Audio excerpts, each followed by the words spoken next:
Good morning, Seven City Church. I am so excited to be here with y'all this morning. My name is Ashley. Real quick, before I get started, I just want to give honor where honor is due. So thank you, Mom and Dad, for allowing me the opportunity to be here with y'all this morning. If you don't know, my dad planted this church, so this is like his second child. So thank you so much for allowing me to be up here speaking today. I'm so thrilled. But real quick, let's just open up with a word of prayer. Lord, I just thank you for this day. I thank you for this time to be here in your presence. Lord, I pray that you'll just use me as your vessel today, Lord. I just pray that every word that comes out of my mouth will be of your spirit, Lord, and not of the flesh. Pray that you open our ears to hear you, our hearts to know you, our minds to understand your word, and our mouths to speak your word. And in your precious name we pray. Amen. So this week, we are continuing on y'all's series, Facing Everyday Fears. But today, I wanted to focus in on the fear of losing control. So today, we're going to be in the book of Esther. Now, I don't know about you, but for me personally, I am a type A person, Enneagram 1. I really like to be in control. I like my everyday planner. I like our calendar that's on the fridge that tells us what we're doing for the week. I like our weekly meal plan. All right, I like to be in control of things. If that is not you, if you are loosey-goosey with your schedule, God bless. Because my word, I don't know how you do it. But I think we can all be honest with ourselves that we like to be in control at least a little bit in our life, right? Whether it's through your calendar planning and all that, or maybe it's through the TV. You like to control what you're watching. Maybe you like to control where you go to eat at in the evenings. Maybe you like to control your schedule or other people. If you have children, you know what I'm talking about. Maybe you wish you could control other people a little more, like your boss or the people on I-35. But nonetheless, I think no matter what, we can all say and we can all agree that we like to have some control over our life in some way. So what do we do when life feels completely out of control? And today we're going to be looking at Esther and a little bit of background on Esther. Esther is in the Old Testament. And during this time, she is a Jew, and the Jews were in exile. And so some of them had made it back to their homeland already, but many of them were still in exile, and they were living in Persia. And that's where our story is taking place today. Now, the king of Persia was King Xerxes, and he was very excited during this time because he was celebrating his 3-year anniversary as king. And to celebrate, he was not just going to take a little vacation or take a little bit of time off. No. He wanted to show off his splendor to literally anyone with ears to listen for 180 days. I don't know about you, but I don't want to see somebody's accomplishments for 180 days. That's just a little excessive. But that's what he did. So for 180 days, he's showing off all of his splendor to everyone who will listen. And then, because they have nothing better to do with their lives, for the next 7 days, he throws a huge party for all of the men in Persia and all the men who work in the castle. And they can do basically whatever they want. In fact, in Esther 1:8, it says, "And drinking was according to this edict. There is no compulsion. For the king has given orders to all the staff of his palace to do as each man desired." So we can kind of see where this train wreck is headed, right? All the men are together. They're all drinking as much as they like for a week straight. Yeah. While that party's happening, though, Queen Vashti is over here having her own little get-together with the girlies. And so basically all of the women in the palace who belong to King Xerxes and Queen Vashti, they're all having a little party. And what that means was all of the king's concubines. All right? So the tea at this party is hot. All right? Now back to the king. Obviously, very drunk. Doesn't really know what he's doing much at this point. He's with his buds. And he orders Queen Vashti to come into their presence and entertain his guest. Not with music, not with art, but with her body. Now, I love the queen here because she's like, hard pass, actually. I will not be doing that. I will not be taking my clothes off to entertain your buds. That's going to be a no for me. And I love that because I'm like, man, yeah, you go, girl. She's got it. But women had literally no rights. So there was a bit of an issue for that because the king is so flabbergasted that she said no to not only her husband, but also the king himself. And so he calls forth all of the wise men, and he's like, what do I do? My wife just told me no. Because, God forbid that a woman has an opinion.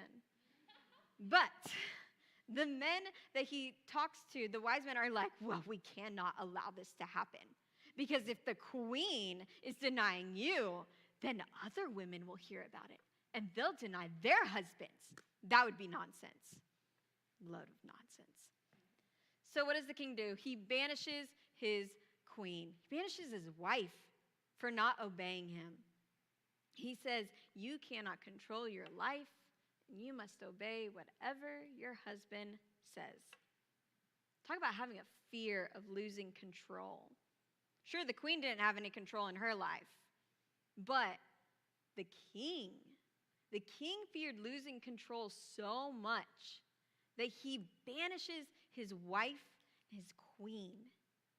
Now, maybe you're sitting there thinking, okay, Ashley, that's a bummer, but it's not 478 BC anymore. We're in 2025, women have kind of worked our way up a little bit more. We got a ways to go, but that's another story for another day. And you may be right, okay? We are not really introducing our wives into the room with all of our drunk friends and telling them to get naked for them. You're right, we're not really doing that.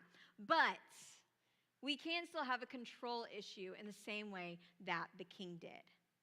Have you ever tried to control how your kids act in the presence of company? Or have you ever had a boss who was a micromanager? Have you been the micromanager? What's been the punishment for those that didn't do what you commanded them to do? Now, don't get me wrong. I understand that we have to have safety procedures and rules in place and boundaries to keep everyone safe and to keep companies running. I get that, and I'm not dismissing that. But we do have to navigate whether our rules are for the safety and the good of others, or are they just a rule to make us feel powerful? And after the queen was banished, King Xerxes wanted a new queen because he was like, oh, wait, now I'm bored. So in Esther 1:2-3, it says, the king's young men who attended him said, let beautiful young virgins be sought out for the king, and let the king appoint officers in all the provinces of his kingdom to gather all the beautiful young virgins to the harem in Susa, and let the young woman who pleases the king be queen instead of Vashti. And this pleased the king, and he did so. So let's take a moment and look at this. What is this saying? It's saying that he sent out all of his servants to capture all the super young and beautiful virgins in the land, come to the palace, sleep with the king, and whichever one performed best in bed, he'd make his wife. That is exactly what it sounds like. That is modern day sex trafficking. And again, we are seeing this cycle of needing to be in control. It wasn't about who was going to be the best wife for the king. It wasn't about who could help rule Persia best. It was simply about being able to control somebody else that would please the king the most. But remember, when humans create ashes, the Lord can turn it to beauty. And through this process, Esther is chosen. She is chosen to be queen. Now remember, Esther is a Jew. And Jews are in exile, okay? She is being raised by her cousin Mordecai because her parents have already passed. And in fact, her original name is Hadassah. But Mordecai feared that if the king or anyone found out that she was a Jew, that she would probably be killed. So Mordecai gave her the name Esther because it was more of a Persian name, and it helped her to blend in better. So Mordecai is working at the palace at this time as a gatekeeper. And he would often go and check in with the eunuchs who were over Queen Esther, and he would ask about how she was doing and things like that. And in Esther 2:20-23, it says, Esther had not made known her kindred or her people as Mordecai had commanded her. For Esther obeyed Mordecai just as when she was brought up by him. So let's get this straight. So basically the king, nobody in the castle knows that she is a Jew. All right, that is still a secret hidden to them. And in those days, as Mordecai was sitting at the king's gate, Bigthan and Teresh, two of the king's eunuchs who guarded the threshold, became angry, and they sought to lay hands on King Xerxes. And this came to the knowledge of Mordecai, and he told Queen Esther, and Esther told the king in the name of Mordecai. And when the affair was investigated and found to be so, the men were both hanged in the gallows. So Mordecai still had a sense of control over Esther at this time. Even though she was queen, even though really she was the one who could have been commanding him things, she was still obeying what Mordecai was telling her to do.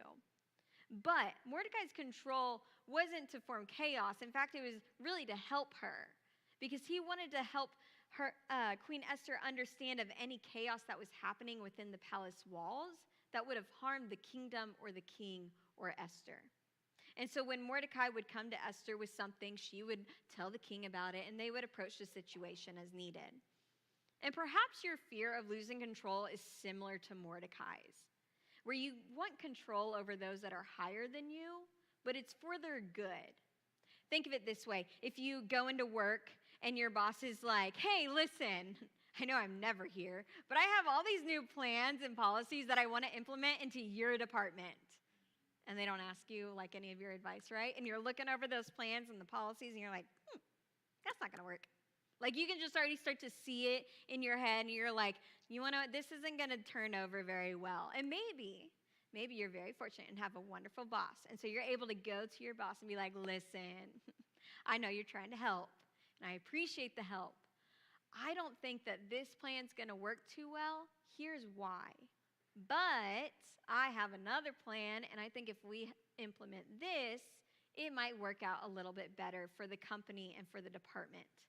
And so what are you doing in that moment? You're learning to lean on each other. Both you and the boss want control over that department. You want to have some control over the situation. But you're having to lean on each other to help each other control the situation. And in the same way, Mordecai is having to trust that Esther will take his advice and take what she has heard from him and deliver that advice to the king to keep her and the king safe. And not long after this time, a man named Haman was promoted. And he was promoted above all the officials and the servants in the palace. And he commanded all of them to bow down to him anytime he was there. He's not even king. He's like second in command. But I mean, you do you, bro. So all of the officials are bowing down to Haman as he's walking through, except for Mordecai. And when he's asked about this, he's like, well, I'm a Jew. I'm not bowing down to you. And that's that. But this infuriated Haman. In fact, so much so that Haman decided he wanted Mordecai dead. But not just Mordecai. He wanted all of the Jews dead. And Haman's pretty sneaky, and he tricked the king into signing a decree stating that every Jew would be killed if they refused to bow down to him. And so in Esther 3:13, it says, letters were sent by couriers to all the king's provinces with instructions to destroy, to kill, and to annihilate all the Jews, young and old, women and children, in one day, the 13th day of the 12th month, which is the month of Adar, and to plunder their goods. Haman had a fear of losing control of his power over people.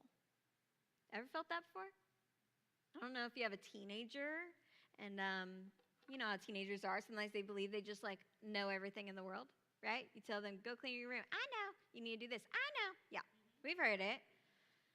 And you might feel like in these parenting years that you're maybe losing some of your parenting control. Or maybe you can think back to the time when you were the teenager and you knew everything and you were testing the limits of your parents' parenting control. Sorry. I know I did that a few times. It's fine. Or maybe you have those obnoxious neighbors. You know the ones with the really loud music, the ones who put all the things out in their yard, and you're looking at it and you're like, well, if they don't clean that up, this place is just going to be a load of nonsense. And you just feel like if they continue down this way, the neighborhood's not going to be what you anticipated. Maybe you're the HOA Karen. I don't know. But after this decree was made, the Jews that the Jews would be put to death, Mordecai comes to Esther. And when Esther heard of the decree, Mordecai has asked her to go to the king and plead for her people, plead on their behalf. But there was an issue. There was a rule, pretty big rule, that nobody was allowed to enter into the king's presence uninvited, or else they would be put to death. And this included the queen. So Esther's over here like, bro, I am gonna die if I do that. No.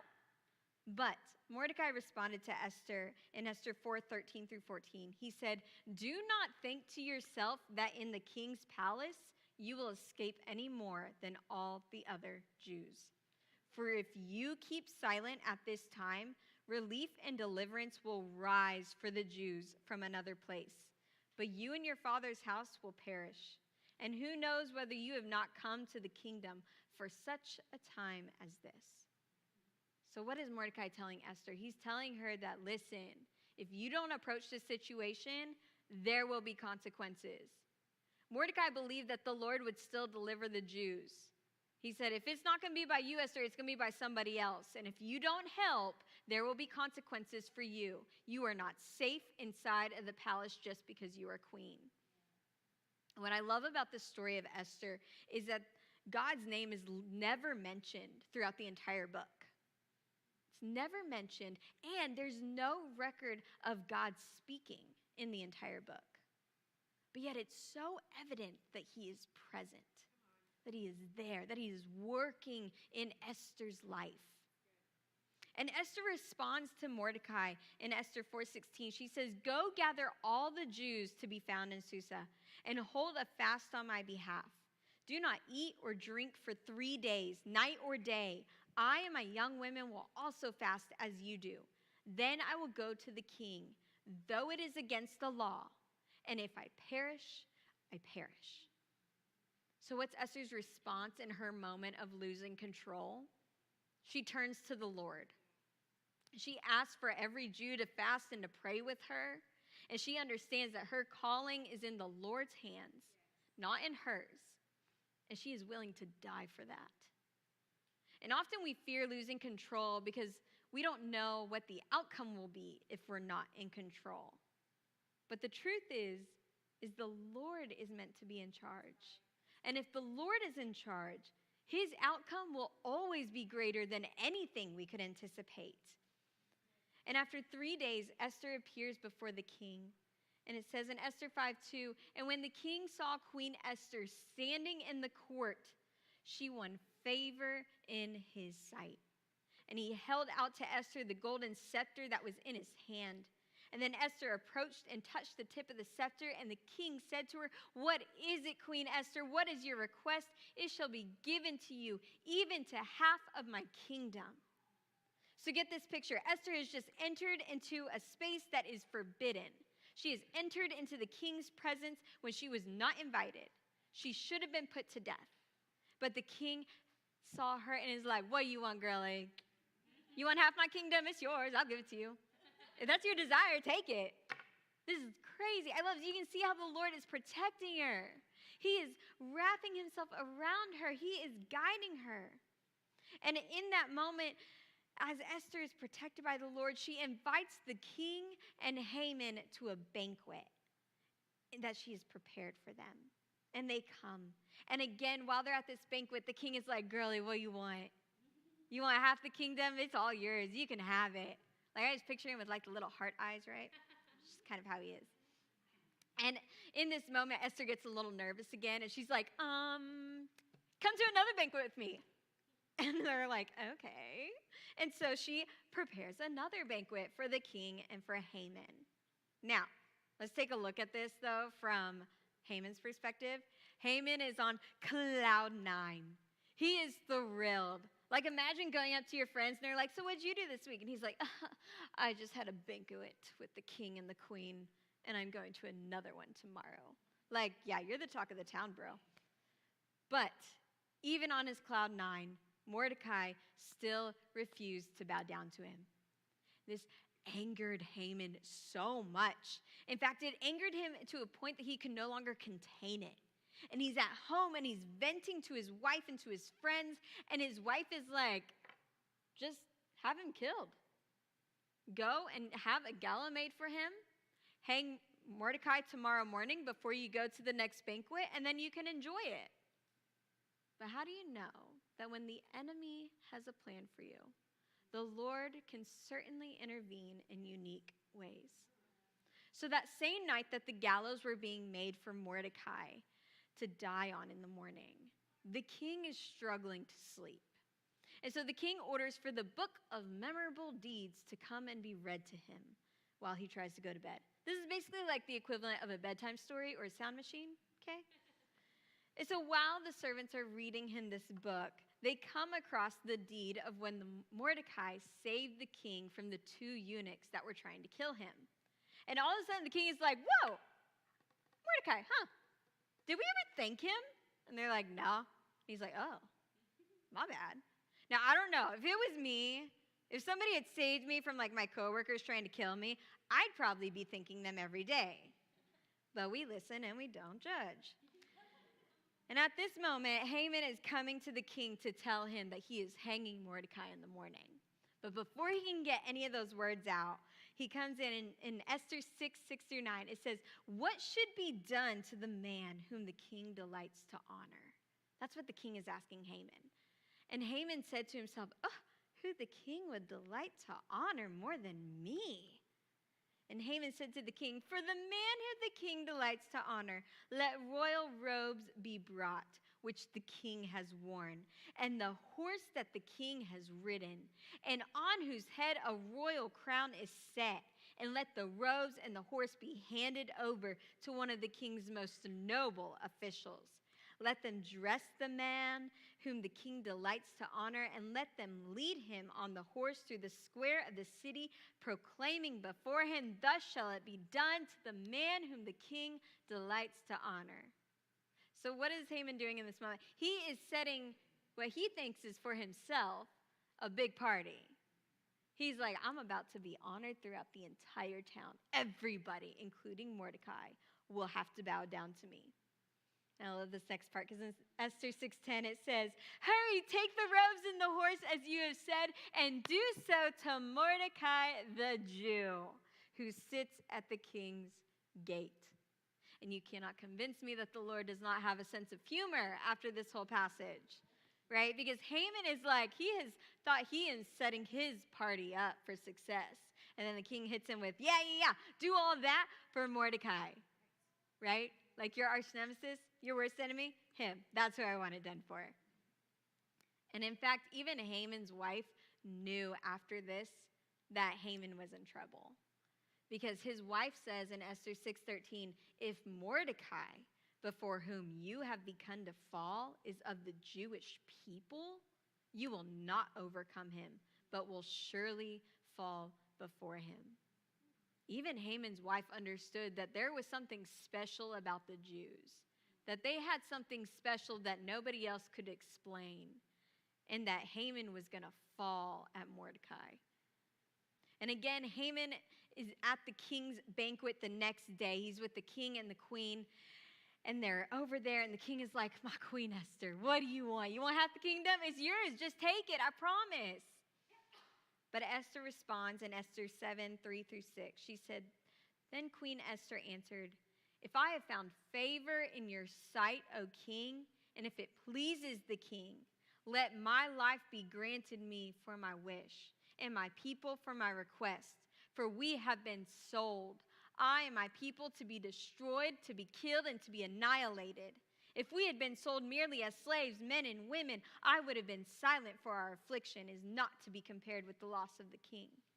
And then King Ahasuerus, which is also King Xerxes, just different name, said to Queen Esther, who is he? Where is he? Who has dared to do this?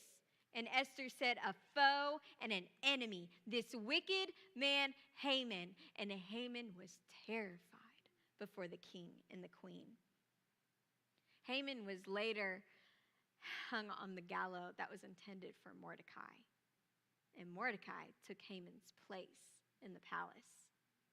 Now, had Esther allowed her fear of losing control to dictate her decisions, She never would have appeared before the king. She never would have saved the Jews, and Mordecai would probably have been dead. But fear is often associated with pain. So we're looking for that pain point. And for Esther, it was probably the fear of death. Appearing before the king unannounced or uninvited would have led to death. That is certainly something to fear. And for Mordecai, it was probably the fear of seeing his people back in captivity. See, Mordecai being a Jew, it was most likely that his grandparents were the ones who were originally exiled. And he had this fear of seeing the Jews go back into that captivity. And yeah, some of them were still in captivity and they were seen as less than, but he had a fear of them being completely demolished and wiped out. For Haman, it would have been racism. He feared his people group not being in control and that the Jews would rise back into power. That's why he's so insistent on Mordecai bowing down before him. That's why he was so insistent on exiling the Jews. And the king's pain point would have probably been being seen as weak or an incompetent ruler. This is why he showed off his splendor for 180 days. This is why he reacted so harshly to Queen Vashti when she said no to him. He felt that if he could not even control his wife, why would people expect him to be able to control a whole nation? He feared being seen as weak. And perhaps you fall into one of these categories of fear. And maybe you fall under King Xerxes' category, where you fear the appearance that you're giving off. You're not sure if it's the right one, if you're going to fit in just right. Maybe you're more like Mordecai, and you can see the pieces of the puzzle and where they probably need to be placed, but you're not able to control them. And so you have to rely on other people to put those puzzle pieces together. Or maybe you're like Haman. You fear of losing control of the people around you, but it's leading to drastic consequences for you and for those that you love. Or maybe you're like Esther, and you're fearing the worst. But the way that Esther handled her fear, that's what changed her narrative. Because when you fear losing control, we have to remind ourselves that we were never meant to be in control. That is the Lord's doing. The Lord is meant to be in control. And if we can hand that control over to him, he will change our story and he will make it beautiful. He will do a wonderful work in you, but you have to lay it at his feet. Sometimes we're going to be asked to do things that are outside of our comfort zone. They're outside of what we want to do. Maybe you're placed in a situation that is something where you're having to trust blindly. But if it's the Lord's will, if it's the Lord who's asking you to do these things, we can trust and we can have faith that it is good. It is a good plan that he has, and he will walk us through it. And in Zechariah 4:6, it says, "Not by might nor by power, but by my spirit, says the Lord of hosts." When the Lord called my husband Dylan and I and our family to Temple a few years ago, I had felt like, personally, I had lost complete control over my life. I knew what the Lord was saying. I knew that he was guiding us to Temple. But I was 3 months postpartum, and I had an 18-month-old. And we were moving away from our family, our friends of 20 plus years. I was leaving a job that I loved, because I loved being a kids pastor here. And we were entering into a very new season, and I was going to be a stay-at-home mom. And I remember pulling the car up to our house, our new house, that we had never seen because COVID wouldn't allow us to go and see it in person. And I walked in, and I was by myself. And I fell to the floor in a panic attack. And I remember quickly a friend that was helping us move pulled up, and he comes inside, sees me on the floor, and gives me a big hug, and is like, "It's going to be okay. It's going to be okay." And I was very thankful for friends and family that helped us move on that day. And they were able to talk me down, kind of help me get grounded again. But that was tough.